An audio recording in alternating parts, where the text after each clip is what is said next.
Bonjour. Hello and welcome to a new episode of So French. In this show, we give you everything about the twists and turns of French politics and an insight to all things French. Every 2 weeks, we select the best, most interesting and fascinating of French news stories, all brought to you from our studio in the heart of Paris.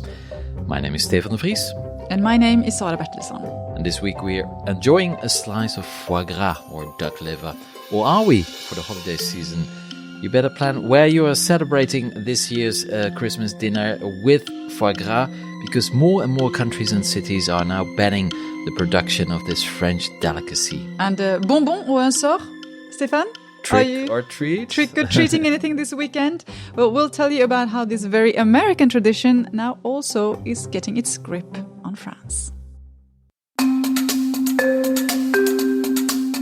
But first, it's the poorest region in France, Seine-Saint-Denis, a suburb just north of Paris. It's also one of the most populated areas in the greater Paris region, home to 1.6 million people, many of them working class and immigrants. Also a region infamous for its underfunded public services, badly maintained housing and a lack of job opportunities. But now, as the French capital gears up for the 2024 Olympics in 5 years, the authorities are looking how to revitalize the area. Indeed, it will be the site of the Olympic Stadium, so a very important site for the Olympic Games. So the government this week announced a 23-point plan to make Seine-Saint-Denis a better place to live. So, Sarah, what's the plan? What's in it? To begin, we must say it's not the first time anyone has tried or said that they were going to boost Seine-Saint-Denis. But this time it seems like there's a real effort put behind this plan. 23 points to make Seine-Saint-Denis, or to give Seine-Saint-Denis a boost, as I said. First of all, among them, a trial to make civil servants stay and work in Seine-Saint-Denis. And this is, I mean, it might sound a bit weird, but many consider that the French state has abandoned Seine-Saint-Denis in one sense, that it's sort of been left to its own devices. And this is a way of saying that it's important. It's an important part of France, and that, you know, we're investing. And when France is investing, it's investing in its civil servants. Right? Yes, of course, because many civil servants are leaving there, right? Like exactly. Teachers. So generally, if you compare, for example, teachers in average leave after about 2 years in Seine-Saint-Denis, and that's compared to more than, I think, 7 years in many other regions of France. So there's a big difference there. So the plan is they put out an envelope of 10,000 euros for any civil servant who will stay in Seine-Saint-Denis for at least 5 years. That's not bad. And why are they leaving, actually? Because maybe they should change that they want to stay. Well, they're also going to boost the number of civil servants working. So maybe that's part of the problem as well, that you have not enough people working. And this is when it comes to, they're going to boost the number of police. They're also going to boost the number of judges, of other clerks in the justice system, and a way of, you know, trying to get things work a little bit smoother. But what has also happened, since Seine-Saint-Denis has this bad reputation, of course, because of all the issues, they're often quite unexperienced civil servants who then start their career in Seine-Saint-Denis, but as soon as they get a little bit more experience and a possibility to move, well, so they do. So this is a way of trying to make people stay and, you know, create and get a more experienced workforce in Seine-Saint-Denis. Yeah, let's go there for a while and try to describe what kind of city it is, because we were there together last year for the 14 juillet, the 14th of July special edition. We went to Seine-Saint-Denis. Why did we go there, actually? But at the time we went to visit the very famous Basilica of Saint-Denis. Yeah, where all the kings of France and queens are buried. And now it is actually a nice city. If you walk around, it has a lot of old architecture. It's an old city. It's a big city, about 100,000. Cathedral is beautiful. The Basilica is beautiful. And it's actually right next to Paris. So you would say this would make an excellent place to live in if you work in Paris and then live in Seine-Saint-Denis. But that's not really the case, is it? It's not, and it hasn't been for a very, very long time. And we always hear that, now it's the time for Saint-Denis to develop, and, and there are a lot of interesting projects happening. You have a lot of very ambitious young people who really want to invest in the area and the neighborhood where they grow up. But there is also all these social issues that make it's so difficult. And, you have criminality, of course, you have social issues, and you have housing issues. And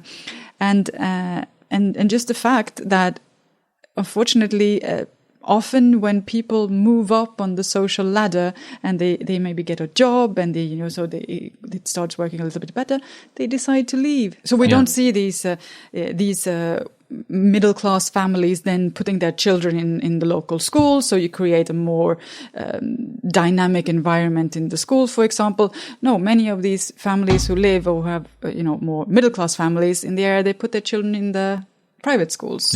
Or they leave the area altogether. So it's very complicated. One of the things that struck me once when I was there, it's of course the Saint-Denis, where the Stade de France, the national stadium, is the biggest stadium in France. And around that stadium, they have built a lot of offices in the idea to create jobs in the area. But if you go there, I was once there at 8 o'clock in the morning, at 8:30, very early. And I had an appointment in one of those new offices. And at that time, so 8 o'clock in the morning, you saw all the white people coming with the subway or with the trains, coming out of the station. And at the same time, all the immigrants, they went into the station because they just cleaned, they finished their night shifts of cleaning the offices, and all the white people went in. And that's very striking. So, because, this whole area is pretty well done. You have nice areas in Seine-Saint-Denis, but it's not benefiting the local population. And of course there's really a big problem and there has been hopes, exactly when they opened when they built the national football stadium, there was a hope that it was going to change the area and boost job opportunities and everything. It didn't really happen. We will see if this plan will actually lead to something better and more, because it's true that it's absolutely necessary for the whole Île-de-France, which is the region surrounding Paris, to be less segregated and of course more vital. So it's now November. That's exactly 14 years ago with the huge riots in that same area. A lot of money since then has been invested, but the conditions have not really improved. How did the locals react to the plan of the government? It sounds like quite many are quite happy with the suggestions that have been made. It looks like it is in the right direction, and it has taken up real issues and real demands from the inhabitants themselves. And I've heard quite a lot of politicians from all different parties, also the opposition, saying that these are good ideas. These are, it's really something that we can work on together, except when it comes to one question maybe, and it's not a detail in the story, and that's when it comes to the money and the plan for the education system in Seine-Saint-Denis, because we know that this is a major issue. This is a problem. The schools are not functioning. The students, they don't reach the same level as other parts of France and even of the Île-de-France region. But government is giving 20 million euros, right, to improve education. They're giving 20 million euros for a particular reason, and that is because they have decided, and this was decided on previously, to half the number of students in the lower classes, for younger students, so that the classes are going to be much smaller, half as many students, to be able, for the teachers to be able to really help these students. But 20 million euros in 10 years is about 2 million euros a year. to refurnish and to just to set up a physical environment for these classes. And many are saying that's nothing. Yeah. I mean, it's not going to even to put up a wall. It costs you easily 30,000 euros, so that is nothing. And that there is also a lack that the plan for the education, for how to make education work, is not as developed as it should be. Will it change anything, or? Hopefully it will change something. And I think, and it's a little bit sad to say, but I do think that the Olympic Games has really made the government boost, a little bit there, and it's a little bit more intensity in their ambitions for Saint-Denis. I mean, it was part of the reason why they wanted to put the main events for the Olympics in Saint-Denis was also, to boost the region. But, now you're also seeing that they're going to have to do something about that region to be able to actually show it off for the world. So there is an emergency, and there's an urgency, and hopefully something that's going to come out of it. Yeah, well, if you want to judge for yourself, the cathedral is beautiful, and maybe you can have a nice cup of coffee. It's the end of line 13. It's easy with the metro. That's Seine-Saint-Denis. Okay. Vous écoutez So French. You are listening to So French. Now, for our regular food segment, Stefan, Oui. We do like that. Yeah. Let's cross the ocean and go to New York City, the Big Apple, because that's where the city council has declared war on France. Oh, yeah. The French Navy is already setting sail to the USA because, well, what the New Yorkers have done, it's something. It's really unacceptable, actually. What have they done, Sarah? Well, they passed a bill banning the sale of foie gras. Oh my! Not tomorrow. In a couple of years. Okay, good. Not in a couple of years, but the dish has long been considered a delicacy, not only in New York, of course, here in France and around the world as well. But New York being maybe the American culinary capital, I don't know what we should call it, but many very fancy restaurants in New York, at least. Caused quite a bit of a stir over there. Yes, indeed, Sarah. And how much of a stir? Well, let's ask a real New York chef. We're talking now to Hugue Dufour on the phone. He's the chef of Amwell Steakhouse in Queens, New York, and he uses foie gras quite a lot. He's on the line right now. Well, welcome, Hugue Dufour. With such a name, you almost had to become a chef. Yeah. They call me Al Forno in Italian. Hugue Il Forno in New York. Well, thank you for taking the time to talk to So French. Yes, so this week, the New York City Council decided to ban foie gras. What was your first reaction when you learned that? Yeah, I mean, for me, it's very sad. I mean, it's sad. We have to understand that New York is the sole producer of foie gras in the entire country, which represent a very small fraction of all the production.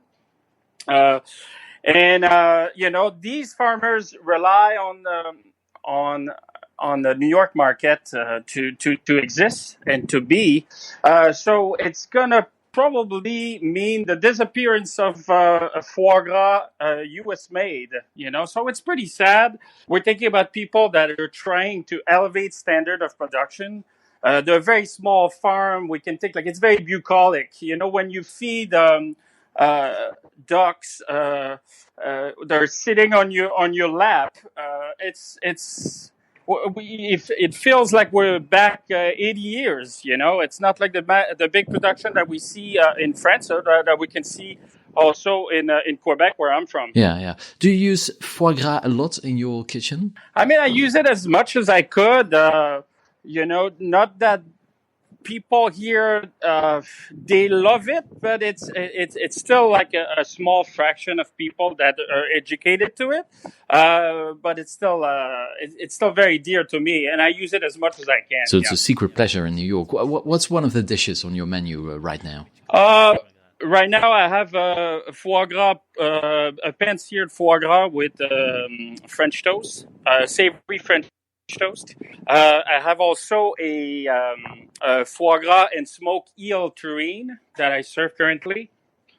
It's about that for now, but I use it like every week. Sounds delicious. When the ban becomes effective, will you be allowed to import French foie gras, or is it really game over for all livers? The ban is it's not going to take effect before 3 years.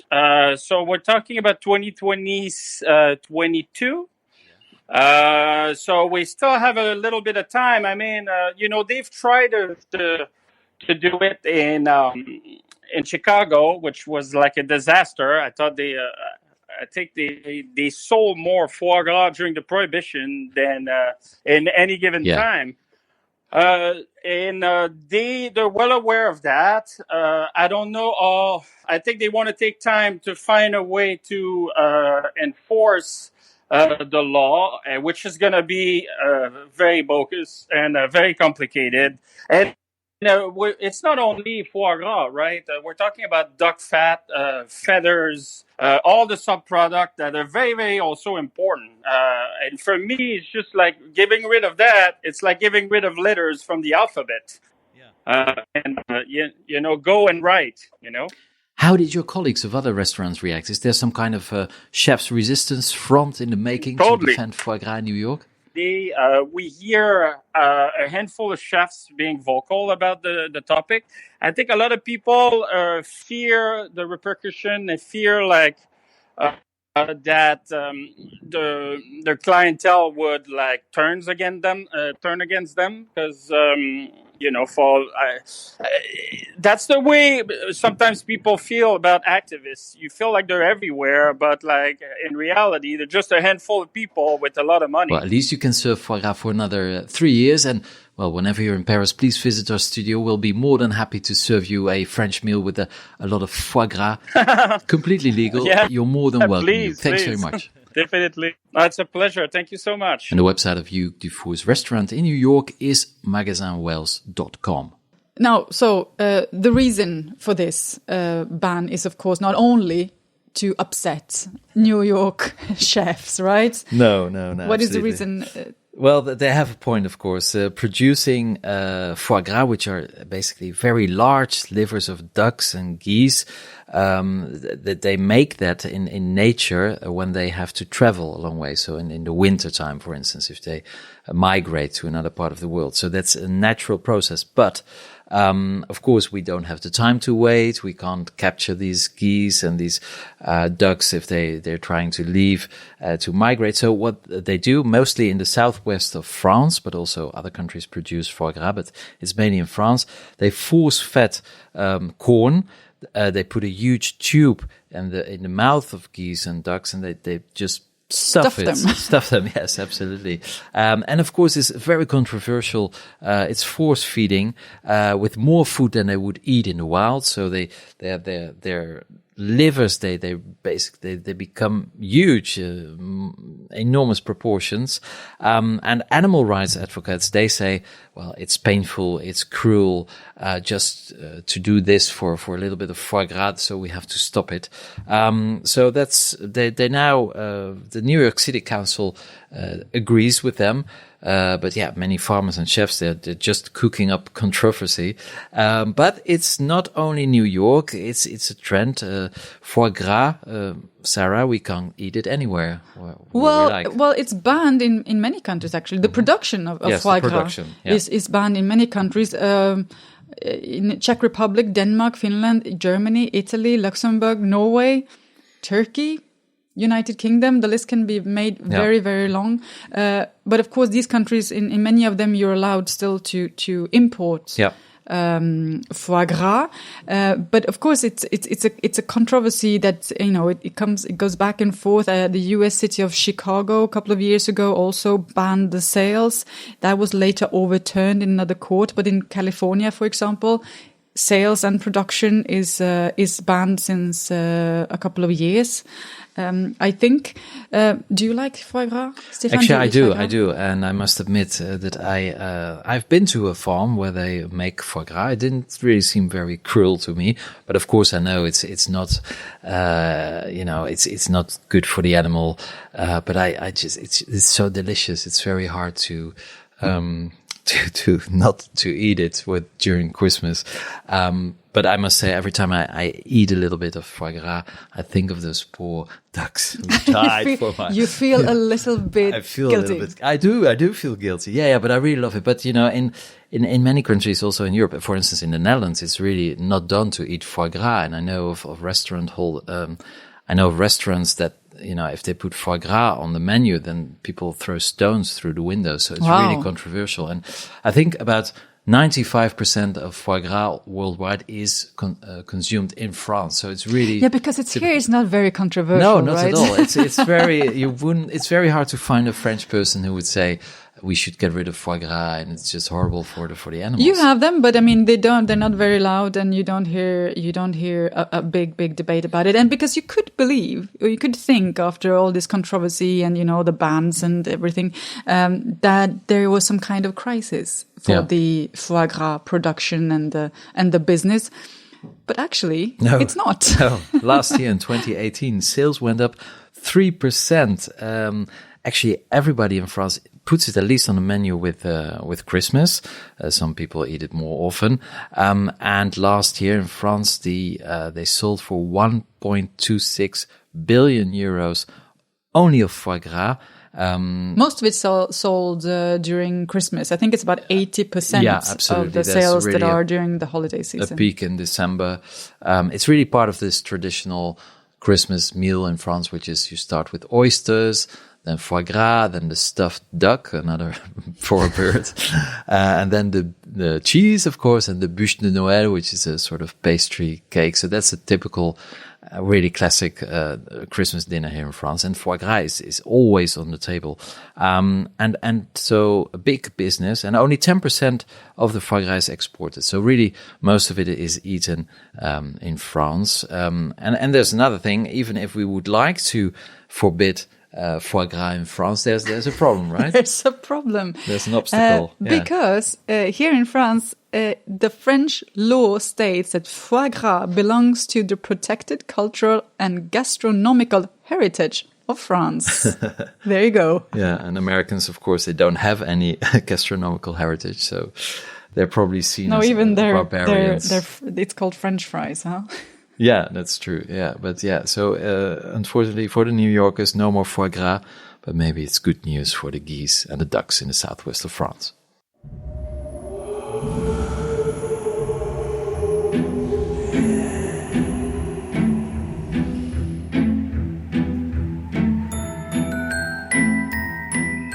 Now we're going to have more food, actually. We're going to eat lots of candies. Yeah, sweets, because it's Halloween this week. Now, this is not a French party.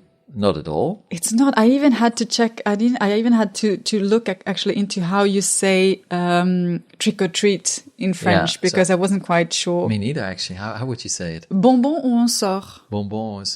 Bonbon au bâton, apparently. Oh, really? Yeah. Bonbon au bâton? I think that you say bonbon au on sort. Yeah. But I've also read some bonbon au bâton, which I think is a bit more fun. And then there's an alliteration to hit somebody who doesn't give you. Well, there's a stick, so either you slap one with the stick or you give them one. I don't know. But now it's really part of French tradition since a couple of years, and it's interesting because the 1st of November, so the day after Halloween, it has always been a holiday. It's Toussaint, or la Fête des Morts, the party of the dead here in France, and that's a day where you remember the loved ones who have died, or when you go to the cemetery to clean up the grave, put up new flowers, something they do in many Catholic countries, and interesting. And even Protestant countries. Yeah, really? I didn't know that. Okay.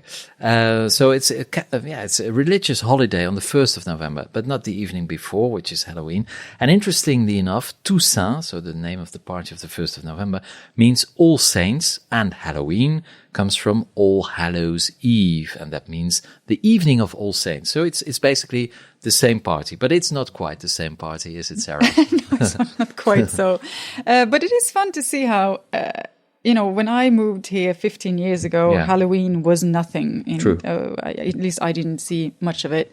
And I even remember as late as like 5 years ago, and I tried to get some decorations for the house and to have a little Halloween celebrations with my children.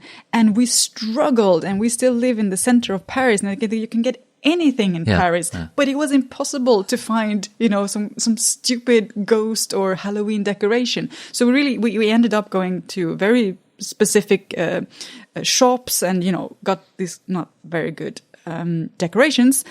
And then I would say about 4 years ago, it all exploded, and now it is everywhere because now you can't walk into one single, retailer without being I don't know, everything is orange. Walk into some kind of spider web or getting a scary face staring at you.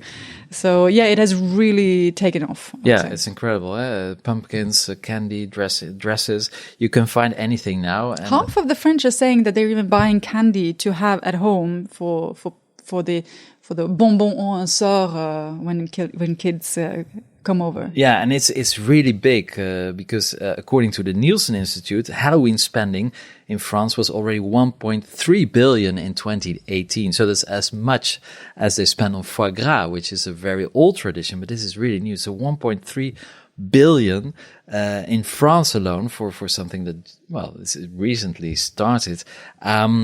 Now, is this the globalization of parties? I mean, we have Christmas, but many are Day. criticizing that it's just an imported commercial activity from the US, and is one more trial of just trying to get people to buy more things in the stores. And as the numbers show, it's clearly the case as well that people do buy whatever they buy, if it's candy or if it's decorations or if it's costumes and things like that. But I must say, I mean, I'm a fan of traditions, whatever you like it is. Scary things. No, not particularly, but I just I think it's nice when you have the same ritual coming up every year. And I don't necessarily buy a lot of things, but I like making scary cookies, and it's a little, the kids really love it. The kids love it. You can have it allows you to talk a little bit about death, and to see that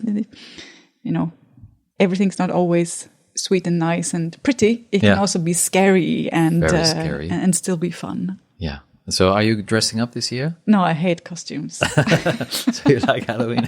Are you putting a pumpkin on your head? I do love candy though and sweets, so I'll go for all the sweet stuff, but without a costume. What about you? No, not really. Maybe my kids they're only 5 years old, but they really love it already. I think it's nice, but I don't going to celebrate Halloween, and the candies, I'm eating them already too many anyway, the rest of the year. So, but it's a nice party. So, and you do have, Disney, both Disneyland and Parc Asterix. Asterix, they have since years these special Halloween months. Where you can go and get scared. Yeah, very scary. So even Halloween has taken over France. Is there still maybe a very French party that we can export and sell to the rest of the world? I don't know. If you eat some foie gras during the celebrations, maybe it can become a bit of a French. You get a French touch to it as well. Okay, well, let's have a Halloween this year with candies and some foie gras. That's a pretty scary combination, isn't it?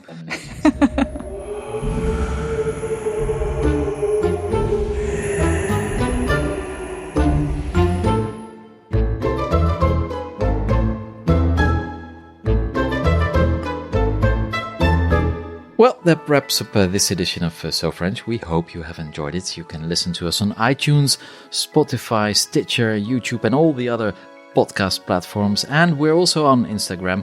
Our account is @SoFrenchNews, so please follow us. And if you like French music, check out our free playlist on Spotify, which we update regularly. Just search for So French Music or click the link on our website. And if you would like to contact us, please mail us on news@sofrench.news. And you can also listen to us on air on World Radio Paris, a station with a lot of excellent shows in English, not only in the Paris region, but also at the Côte d'Azur, at Monaco, Nice and Cannes. We are broadcast at 2:30 p.m. local time on Saturday, and then So French is rerun during the week. We'll be back in 2 weeks with a brand new episode of So French. We hope you'll join us then. Thanks for listening. Au revoir.